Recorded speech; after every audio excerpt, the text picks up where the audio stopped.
Hello, and welcome to episode 3 of Total War Beginner's Guide. We are still using Cao Cao. It has been a long time since I've uploaded a video. Basically, what happened was, in March 2021, Creative Assembly released a huge update with the Fates Divided DLC. Another step towards order. Okay, Cao Cao. I'm trying to talk and everything, but alright, mate. So, essentially, what changed was they brought in the Imperial Intrigue. They changed the faction mechanics entirely, well, not entirely, but mostly, for both Cao Cao and Yuan Shao, as well as a couple of other factions. But the two main ones were Cao Cao and Yuan Shao. So, the credibility is still your unique resource, however it works very differently to the way it did previously, the way we covered in episode 1. So we're going to quickly go over the changes to credibility. As I walk this land, So I'm trying to... families, Yeah. I see China's future. Yeah, I'm kind of trying to do something here, Cao Cao, if you don't mind, mate. So we'll go through the changes quickly of the credibility and the new ways in which you can use it and things like that. And then we will basically continue from where we left off in episode 2. Quick note, we did have to restart because it won't allow you to load all the saves with the new update. Because so many things have changed, it wouldn't really make sense. So we've started again. We've got slightly different ancillaries, though it's not going to make too much difference. The only thing we actually did in the previous tutorials was the initial battle, which we've done again with basically the same result. We did exactly the same thing, followed exactly the same thing. We lost a few more cavalry units, I think. And the other thing that'll change is that we are now using extreme unit sizes, whereas before we were using large, I think. So the numbers will be slightly different, the number of troops and things like that. Might differ to the way you see it on your screen, etc. It's just because we're using large unit sizes. You can change that on the title screen if anyone's interested. The extreme unit sizes is pretty intense on your system. I'm running a 3080 Ti with 32GB of RAM, and in some siege battles it does still stutter a little bit. I don't mind that too much. I mean, it's literally only in the large scale siege battles, really large scale. So it's up to you whether you want to do that or not. It doesn't make much difference to the game or the mechanics, literally just the aesthetics. So, without further ado, we'll look at credibility, the new credibility features. First of all, it now decays over time. I can't remember whether it did before, but nevertheless, it decays over time. -2 in the bottom half of this bar here, and -1 in the top half. You also gain additional Imperial Favour, the higher it is. So, your Imperial Favour, we'll talk about that once the Emperor comes of age, and it's actually useful for something at the minute. It's locked because... as it says, unlocked when Emperor Jiang comes of age in 197 CE. But you do kind of want to keep that high for the most part, and the credibility helps with that. Now, the schemes are also triggered using credibility. These are various buffs and debuffs depending on whether you're using it. Okay, so. It seems like they talk a lot more when you're using the English dialogue. I don't know if anyone's familiar with the other... I normally use the Chinese dialogue when I'm playing this game, not the English one. I've changed it to English for the purpose of the tutorial. But it seems like he just won't shut up. So, anyway, besides the point. So, you can give various debuffs to the enemy, various buffs to yourself. In some cases, you can give buffs to the enemy if it's advantageous, or maybe not necessarily an enemy, but... maybe in different factions, for example. Yeah, this one, Relative Above Stranger, we can give plus 50 diplomatic relations to a particular faction. I don't really know why you would want to do that. I mean, it might make sense in some situations. If you want a faction that's at war with them to be viewed less favourably. I didn't use it in the campaign that I played with these new mechanics. It must be a very niche situation where that would be handy, but that's about the only buff that you would give to an enemy or another faction. All of the rest are debuffs, various different things. We will discuss these as we go through the campaign and they become useful. For the time being, it's worth just to know that some of them cost 3, some of them cost 5. This is where you see how much credibility it's going to cost you to use a particular action. You also need pawns to be able to use schemes. At the minute, we have 2 pawns available. The pawns go by your spy slots. So we have 2 active spies, potentially 2 active spies. At the minute, we don't actually have any, but we can get up to 2.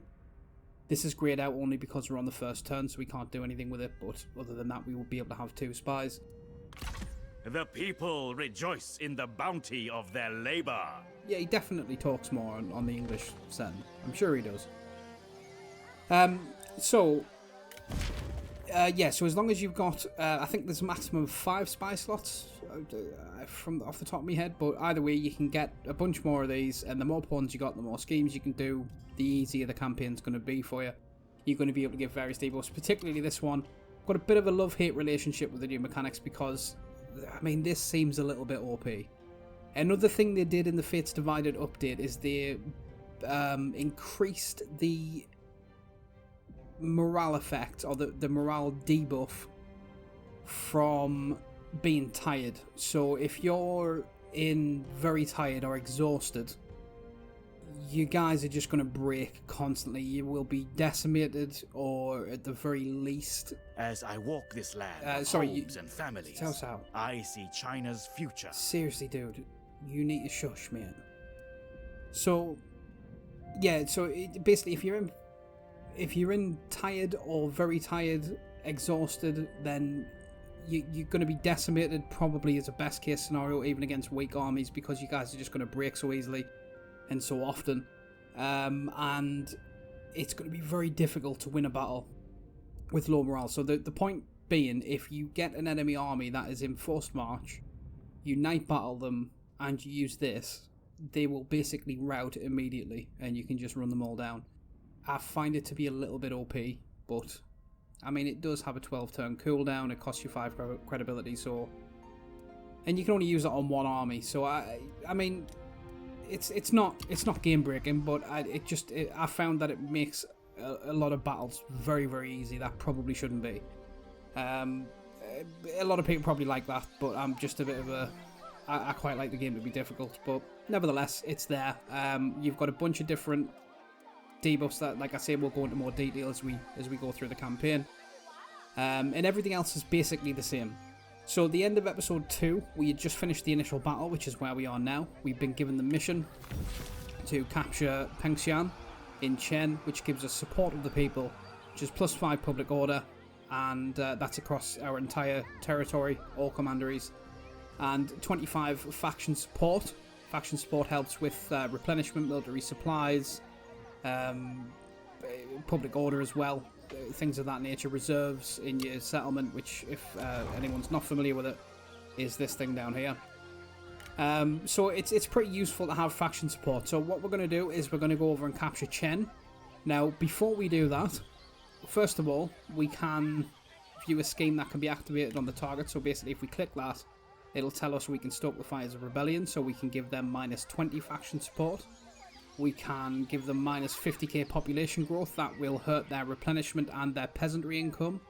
We can also give them +2 construction time, commandery wide. So if this was a different faction that's trying to build things, we will make it more difficult for them. And we could also give them -25 public order, so we could incite a rebellion if we wanted to. Now, this can be useful in situations where, say, there's a faction that you don't necessarily want to go to war with, but you would like some territory from them and they won't give it to you in diplomacy, or you don't want to pay the price that they're asking for it in diplomacy. You can instigate a rebellion, provided the faction doesn't crush that rebellion. The Yellow Turbans will then take the settlement, you take it from the Yellow Turbans, and you keep it. So it can be very useful for things like that. We're not going to use anything on this because it's a Han Empire livestock farm. They're not really going to pose too much of a problem to us, but we will go through a few different ways of doing a bit of recon on the settlement before you just rush in and try to attack it. My tactics were unmatched. Yeah, you didn't really do anything yet, Cao, but okay. So, if we click on the settlement, first of all, you'll see, obviously, the faction that owns it. If we hover the mouse over it, it will tell you what their attitude is towards us. and the reasons why. So they are unfriendly to us because we're at war with them. We've committed war atrocities against them. That is basically us killing their guys in battles. War with our friends. I'm assuming that means Dong's War. Like basically any faction they're friendly with. That is a little bit buggy in this game in general, but generally speaking, it means factions that they're friendly with or friends with, or factions to which contain characters that their leader or characters in their faction are friendly with. And we also have treaties with their enemies, which I believe is Yuan Shao. I think they're talking about Yuan Shao, because you see here in diplomacy, just to touch on it a little bit, we've got a non-aggression pact already with Yuan Shao. We didn't negotiate that. That's at the start of the game. So you can see here the different treaties and what have you that you have. Non-aggression pact, we're at war with them too, and we're at war with the Yellow Turban Rebellion. So that's why they're pretty annoyed at us, understandably. As a note, you do kind of have to hover over the actual faction leader's face or the flag before it'll give you this, otherwise it'll just tell you what the crack is with the particular settlement. Now, when you click on it, you can see down here, the settlement that we've clicked on is Pengshan. It tells you the population size there, and we can also look here at the garrison. So we click on it, and it'll show us which soldiers they actually have in their garrison. So we know ahead of time what we're in for if we go and attack the settlement. Now, they've only got G infantry captain, couple of G militia, and an archer militia, so we know we're going to be able to take them pretty easily. It's a livestock farm, which I don't believe has any towers or walls either, so that they're not going to have any additional defences. So we know straight away that we can go in and take that. As another point of note, if we hover over that, well, first of all, this black line, or black, what would you call it, blob, radius, whatever the case, this black thing here is essentially your movement range with your army. Now, this is your action points, so this basically is refilled every turn, and this is how much your army can move in a given turn before they wouldn't have any movement points left, and you'd have to wait until the next turn to be able to move them. This is our military supplies, so at the minute we're currently trying to get restocked. It'll tell you there what the various effects are on our military supplies, so whether it's faction support, faction support, casualties, whatever the case may be, it'll tell you there what's plus and minus in it. So at the minute we're getting 30 because of our faction, because we have certain characters in our faction or certain reforms or buffs. Nature's splendor is revealed to us once more. Okay, so.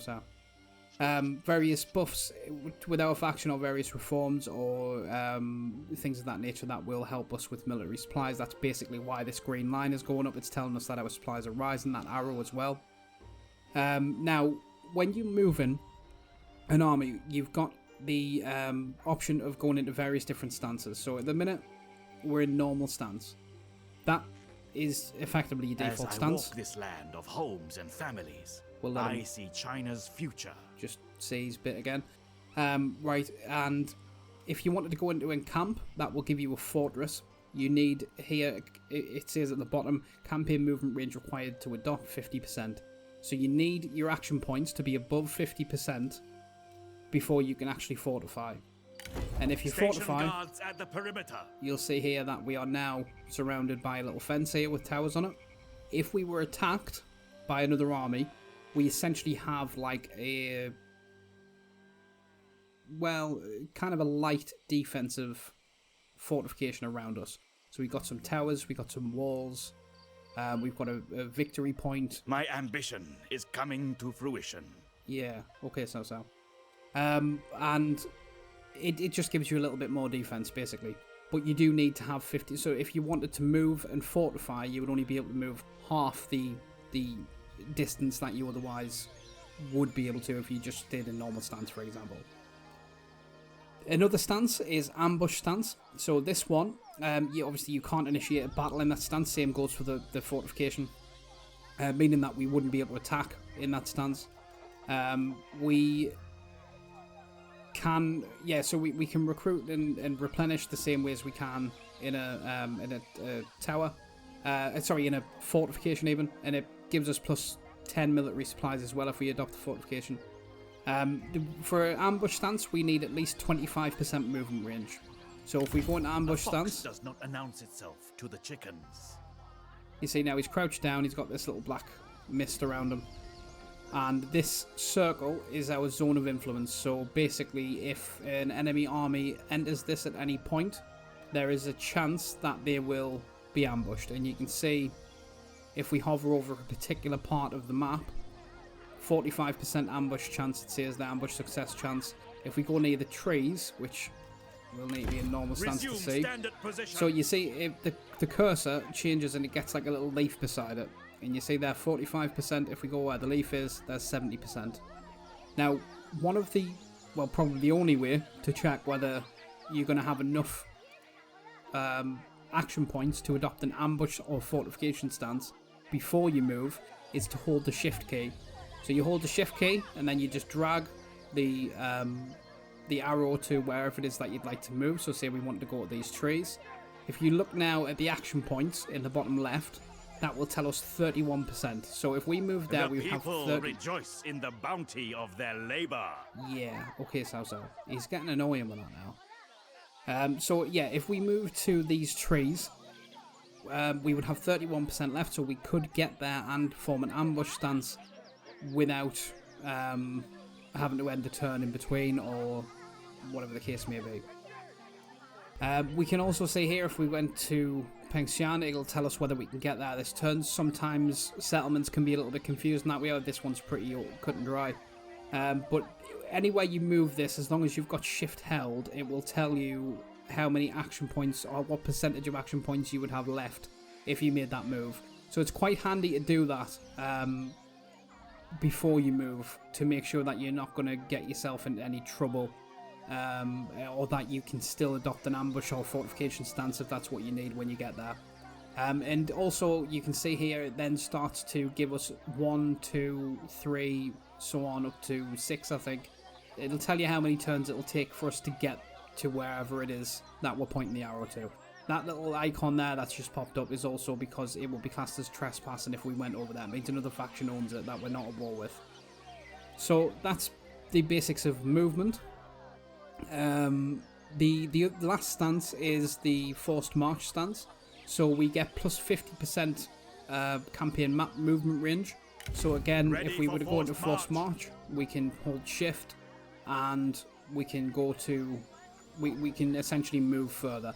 The downside to doing forced march is that you're going to be locked below tired, meaning that essentially you're going to be very tired when you're in a battle. And like I said, the morale effects of being tired have been buffed dramatic, or debuffed, I guess, dramatically from the Fates Divided update. You do not want to be caught in a battle when you're in forced march. It's going to be a really difficult one to win. Another step towards order. So Southside's clearly getting impatient here. So we're going to go ahead and attack Chen. And the battle's probably going to be very similar to the last one. It's not really going to be a tricky one. The fact that we've got cavalry is going to help us out a lot. We'll go and attack it. And so to kind of bring it down to the absolute basics, you right click the...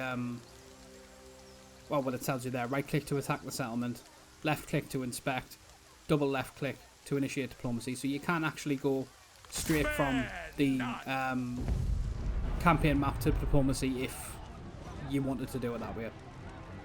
So this is a little bit different from the previous battle that we saw. We do have the option to fight a night battle. We don't have that enabled yet because none of our generals are able to do it. We could delegate the battle, which we went over in the previous episode. This is the turn till surrender, so if we were to starve them out, they would take 5 turns until they just surrendered the settlement to us. The supplies would deplete in 0 turns, so basically if we starved them out, they would start suffering attrition, they would start losing troops from the next turn onwards, and they would continue to lose troops more severely every turn after that. And they have 2 barricades that they can use, so maybe they are in a fortified settlement. Some livestock farms are, and some aren't, I believe. We've also got the option here to break siege. We can quick save or go to map view. We're not going to use any of these. I mean, it can be handy to quick save, but it auto saves anyway for the most part. So we're going to starve out, just so we can take a look at what that looks like. So we are now here, laying siege to the settlement. You can tell because we've got our little sword up in the air there. And we've got here, click to open siege, that's the screen we were just in. If we hover over it now, it will say that there's turns remaining before surrender 5, and the settlement's garrison has run out of supplies and is suffering attrition. So if we look at the garrison again, the way we did before, you can see now they've got this minus line here saying that they're suffering attrition. If we would end the turn here and they don't attack us and get rid of us, they will not only lose the troops that they lost in the attack, or if they don't attack, they will just lose troops naturally through attrition. So it can be very useful, not particularly for these kind of battles, but for definitely past battles can be useful that way. And sieges of castles and towns and things like that tend to be quite useful to try and diminish the garrison, particularly if it's a big garrison, before you actually go in. Downside to that is they could bring another army in from somewhere and get reinforcements, but as long as you have a good idea of what's going on in the area, you can make good use of it. So we're going to jump into this battle, and we're going to take them out, and we're going to take Penxian. Some livestock farms do, though, maybe the higher ranking ones. Now, the first thing to note with this is that they do not have a general. They only have the garrison. They won't have anyone for us to duel, which is, in some cases, in most cases, a positive, but in some aspects, it's kind of a negative because we won't be able to give them the debuff to their morale for killing their general. Looking at the terrain, there isn't any particular area that's going to be useful to us. So I think we just engage them in a head-on battle. So we'll get our spears up front. We'll get our swords behind them. And we'll get our archers in the middle. And then our cavalry at the back with the generals either side there. And the reason we set it up like this, again, it's not really the way I would like to build an army, to be honest. It doesn't, a champion having this saber militia doesn't make any sense. I hate archer militia with a passion. Really any militia units I don't really like, but we'll get into that when we go into units. Commander with cavalry is a pretty good idea. So for the time being, this is what we've got to work with anyway, because we're on turn 1 and we can't we can't change anything with it. So to explain what we're doing here basically is we've got our guys in formation. We tick this to put them in a group, where you can press G. I think we did cover this in the first or the second episode, but just to reiterate it, you then toggle lock group, and we can now move this formation anywhere we like, and we won't have to redo it, with the exception of like on top of these houses where they can't stand. So pay attention to that.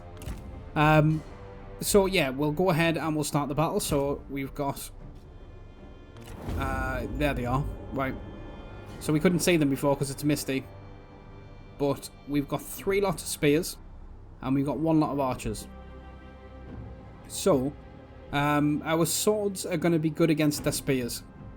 The problem is we're going to have to deal with the archers. Now our spears and swords all have missile defense.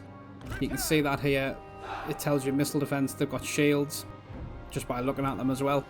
If you look at them, you can see they've got nice big shields there. Our saber militia have not got such big shields, but they've still got some missile defense, I guess. So you can't really, they're not going to be getting hammered too much by that 1 archer unit they've got, unless they've got another one in there. I can't remember what the garrison looked like. I think what we're going to do, we're not going to bother with the rest of them. The swords are going to be enough for this. So we'll keep the rest of them out of it. We'll bring the swords down there, and we'll get the cavalry round the back. So just to explain what I'm doing there, basically holding control, clicking the 2 units that I want, then holding shift and tracing a line with the mouse to where I want them to go. And you see then they take a particular route instead of just kind of darting that way. That can be useful if you're trying to avoid the range of archers or towers or whatever the case may be. We don't want to be in range of them archers. They're only archer militia, and you can see there that you can see their range is the red line that's moving about all over the place. So we want to be behind them, but we don't want to be in their range. And we're not going to do anything with the cavalry just yet because we don't want to deal with them spears. Charging your cavalry into spears is a terrible idea. There are some situations where it can actually work out to your favour if you're careful. But as a rule, you generally don't want to do that.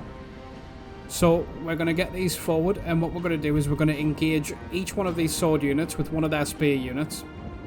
We will take some damage from the archers, not much we can do about that. But as soon as their spears are engaged with our swords, we're going to get the cavalry to come in. This cavalry and Xiao Yudun to come in, whack the archers. And then we're going to get Cao Cao to come in and get the swords. In fact, see, now what they're doing is they're trying to cover up where our cavalry is, and we don't really want them spears behind the archers because we'd like to be able to engage them as quickly as possible. So we're gonna send one. What on earth are they doing? Yeah, we're gonna have to walk around this house as well, meaning we're gonna get shot. But never mind. So yeah, we'll send them two out there, and we'll send them two up the middle. That one up the middle even. And what I'll do is I'll speed it up until we get to them. So we've got the fast forward down here. We're going to click that, speed it up, and we're going to start getting fired on pretty soon, I think. They're moving. There we go. Right, now they've started firing at us. Don't know why they're switching them spears around. Now we're going to go back to normal speed. We're going to get them on them on them, and these on them. And we don't want to move our cavalry just yet because we don't want them to move their spears. They're now bringing this spear unit down to help out. We could have done a better job here of getting our swords to hit them all at once, but this house was in the way, so it kind of messed it up. So, yep. And yep. So our swords are now practically in position. We're going to start getting our cavalry around the back.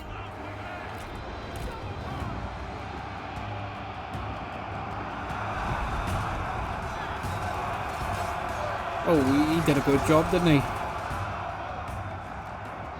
As a note as well, you can press K and remove all of the overlay and everything and just enjoy the battle if you really wanted to. So we're now going to get these to charge in there. In fact, we'll get the cavalry to go after them. We'll get him to go after them. Where's our... There they are, right. We'll get Cao Cao in after them. And this slow, heavy tiger and leopard cavalry. Our comrade is under attack. Yeah.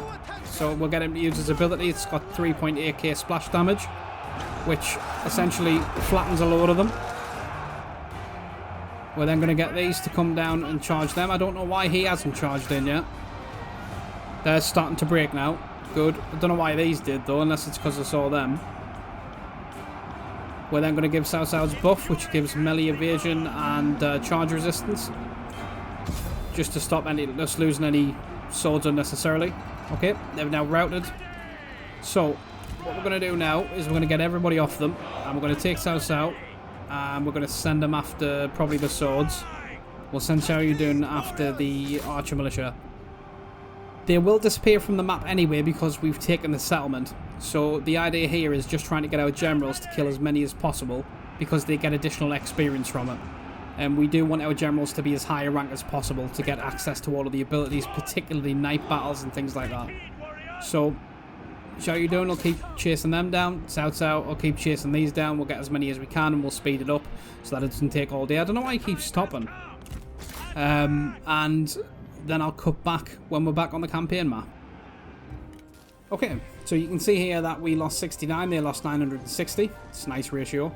We've got 1,488 remaining, obviously they've got none. This is faction support, I believe, for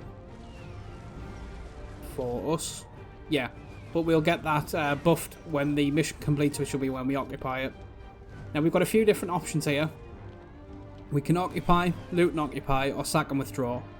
Now, sack and withdraw is going to give minus 80% population, so it's going to hurt their peasantry income and their replenishment of their armies in this county.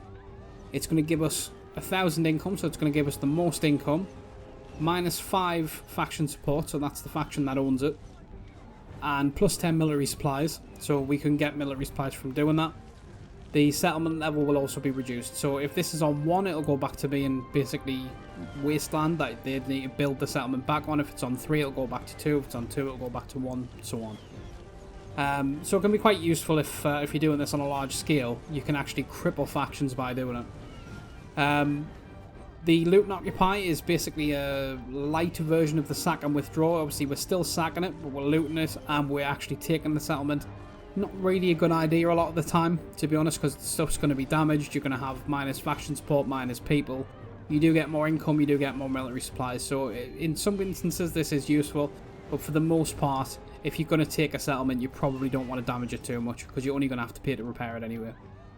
So in this case, because we've got the mission to tell us to occupy it, and because it's a farm and we need farms, we are just going to click the occupy. This place is ours now.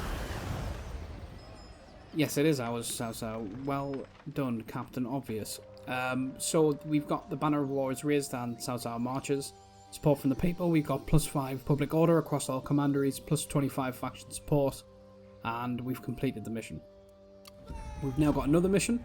Sorry, no, this is just telling us that Cao Cao has bonus experience, which is nice. We do want him leveled up as much as possible. And we've got another mission, which is that Cao Cao administrates firmly but fairly. Although you have eyes on the future, my lord, do not forget that you must remain strong both at home as well as in the field. Our home infrastructure can be developed, rich farmland and fertile plains should be nurtured. Doing so can only aid us. So it's telling us to construct a building, left click on a settlement, select a building slot, then left click on the desired building. And the objective to this mission is to construct or upgrade a building in Chen, Soyang, or Shen, maybe that would be pronounced Shen, Soyang.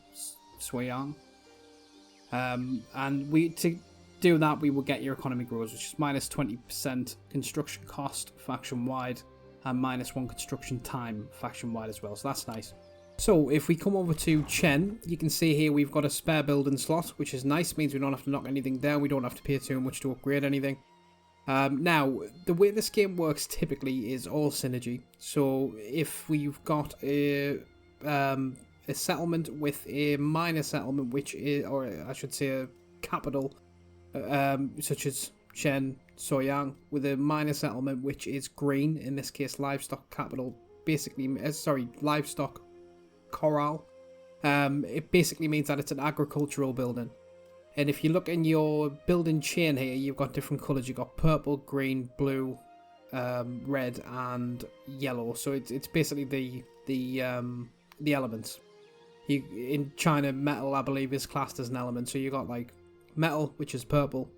You got I'm going to guess earth, which is the green.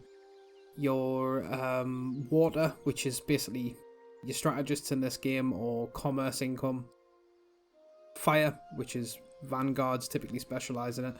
Military buildings, and I believe I forget what the yellow is now, but it's basically, as it says, government buildings. It's typically like you look at your commander, they're yellow. Typically anything with yellow is going to go good with the commander. It's going to go good with pretty much anything in the capital is where you want your yellow buildings. Administration office is pretty good. All of these are pretty good apart from tax collection. I don't tend to use too much, though it can be a good way to gain additional income in the early game. We'll go into buildings and everything a little bit more in detail as we build up our settlements, but for the time being, as a general rule of thumb, if you've got a green minor settlement, you want green buildings. Grain storage isn't particularly useful. It does give you extra reserves. It reduces the cost of military buildings and increases public order, so it has its uses. I'm not a big fan of this building, to be honest, but you know, each to their own. Government support's pretty good. It buffs your food production and peasantry income. If we look at our minor settlement, we get 2 food and 80 peasantry income. The land development building we've already got here, a land registry office, gives us population growth, helps with peasantry income from taxes, and that's why you've got the +90 peasantry there and +2 food. So we've already got that. Government support would be a good shout with most factions. However, with Cao Cao, he has this unique building now. This is another thing that was added with the Fates Divided DLC. He had something well, it wasn't added necessarily. I think you still had the building, but it had different effects, I believe. So this is a faction unique building. That's why it's in gold, and it gives us -4 population growth. So it is going to hurt our peasantry income to an extent and our replenishment in this county.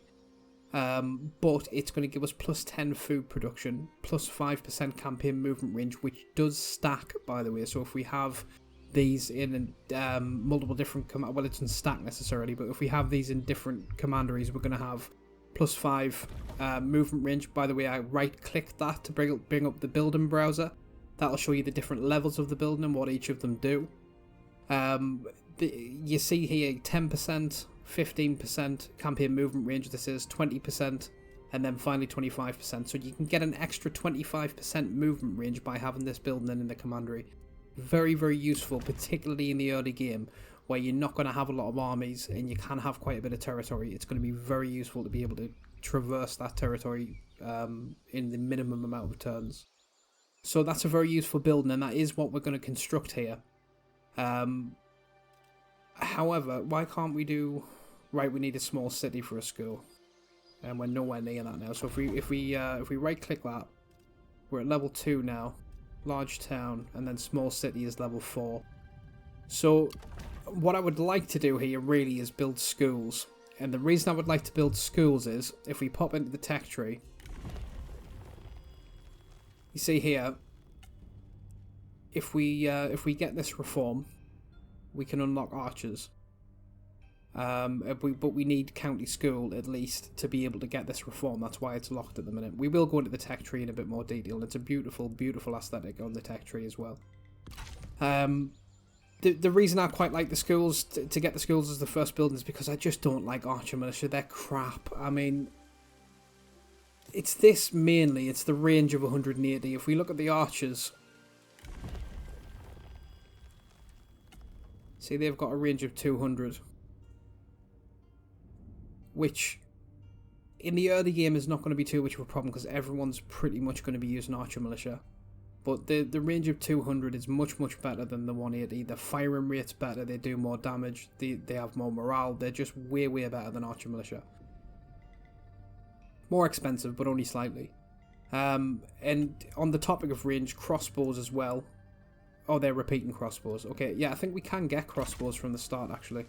We can't see it at the minute because we can't recruit, but crossbows have a range of 220, so they're even better. And then later on down the line, the best archers, at least in my opinion, that you can get in this game are these guys, Onyx Dragons. They have a range of 250, and an incredible firing rate, great damage and everything. So that we are going to look to be getting them pretty quickly, but for the time being, we'll talk about the tech tree, we'll talk about units when we look at building an army, probably in the next turn and in the next video. But for the time being, we're going to get South's unique faction building, which is the Teutonian conscription. That's going to, while we're on the topic of that, it's going to give us, as well as the campaign movement range and food production, it's going to give us -10 construction costs for agricultural garrisons. So basically, I believe that means the minor settlement. I wonder if it gives you any more information on that, because agricultural garrisons is a bit of a strange way to put it. Yeah. I mean, basically it's going to make agricultural buildings cheaper to construct. I believe that means agricultural buildings, but it's just throwing us off a little bit that it says garrisons. But never mind, it's good anyway, so you want it. And on the maximum, it actually -50%. The other good thing about this is it gives +2 starting rank for all new recruits. So that's when we recruit a unit, which we'll be able to do next turn. We can... Essentially, this level here, level 1, 1, they're level 2, they're level 2, so on. This level affects a lot of things, particularly for archers, firing rate, armor piercing damage. For melee troops, melee attack rate moves up, that's like your melee evasion and stuff. So their stats get buffed basically as they level up and become more veteranized. But the main difference is the morale.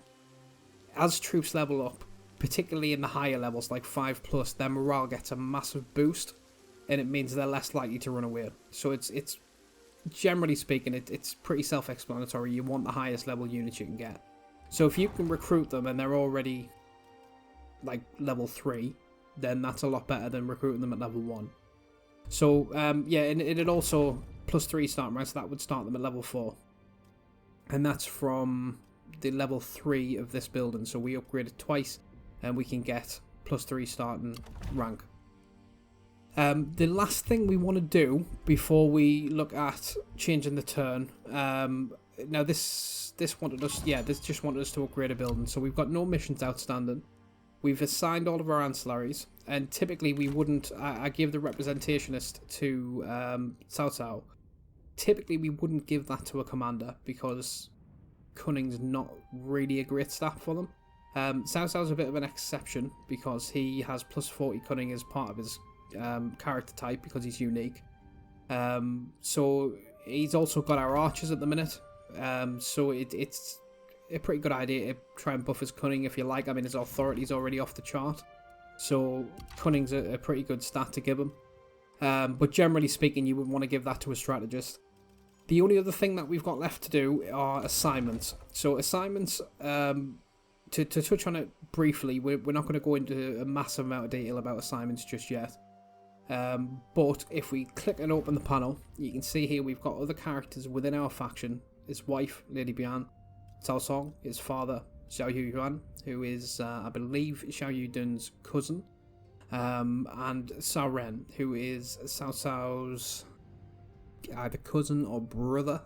I can't remember which. It's kind of confusing, actually. I think these are his cousins, and that's his brother-in-law, maybe? Anyway, part of the family. Now, we got 3 commanders and 1 vanguard. You can tell that by the colours. The commanders are yellow or gold, and the vanguard is red. And these on the side here are the different things that they can do for us in assignments. You can only run 1 assignment of a particular type in a given commandery. So, for example, commanders start with this plus 50% income from peasantry. We do want Cao Ren to be in an army at some point, and we'd like him to be at least level 5, really, before he becomes a general. I'll go into why we want level 5 specifically a little bit more when we get there. But for the time being, we want him to level up. Assignments are a really good way to do that because they get experience every turn while they're running the assignment. And on top of that, it gives us additional boosts, such as it says here, plus 50% income from peasantry. If we hover over our income here on the settlement, we can see that 266 comes from peasantry, and that is the total income of this commandery. So all of our income in this commandery is peasantry. We want somebody who buffs peasantry income. Cao Ren is nice enough to give us a big 50% boost, so we're going to double it. So we assign him to that. And actually, just before we do that, this is saying he's going to be on that assignment 15 turns. You can call him back at any point, but you will only get him back the next turn.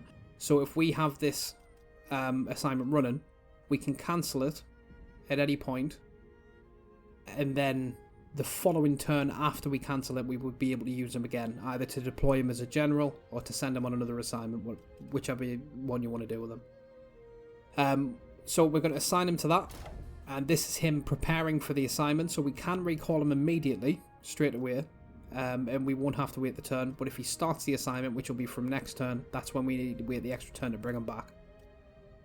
You'll see that Lady Bian and Cao Song have disappeared from this list. That's because the only assignment that they had available to them was the tax collection assignment, which is income from peasantry, which is the one we've sent Cao Ren on.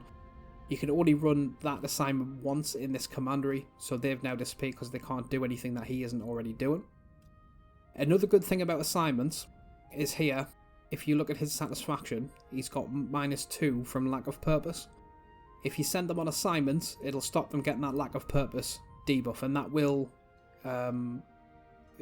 increase turn after turn. So I'm used to playing on legendary difficulty where this is slightly different, so I'm not sure exactly how much it increases by on normal, but on legendary it's something like +2 every turn that they're not doing anything, basically. So if we send them on an assignment, I guess we're going to be recruiting some units next turn, so we're going to give them the oversee mustering assignment, and what that's going to do for us is when you recruit a unit, there's like a portion of that unit that's immediately available to you, and then the rest of it you have to wait while the soldiers getting trained up and become part of your army. It's basically like you get say your unit has 240 soldiers in it, you recruit the unit and you might only have 100 soldiers available to you.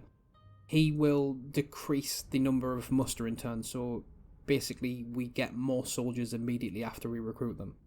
It does affect the population growth. That's going to affect our peasantry income, but we've got that plus 50% boost from Sauren as well.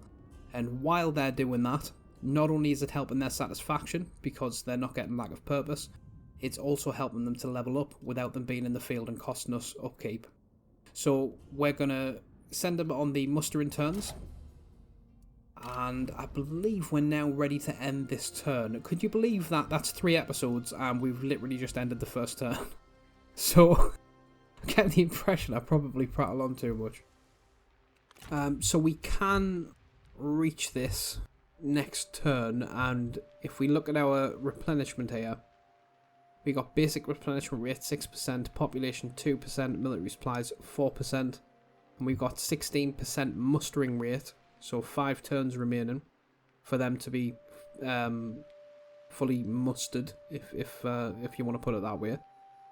They're currently at 28%, and it says at the bottom there 3 turns until fully replenished. Now, if we were to move them outside of that settlement, Unite.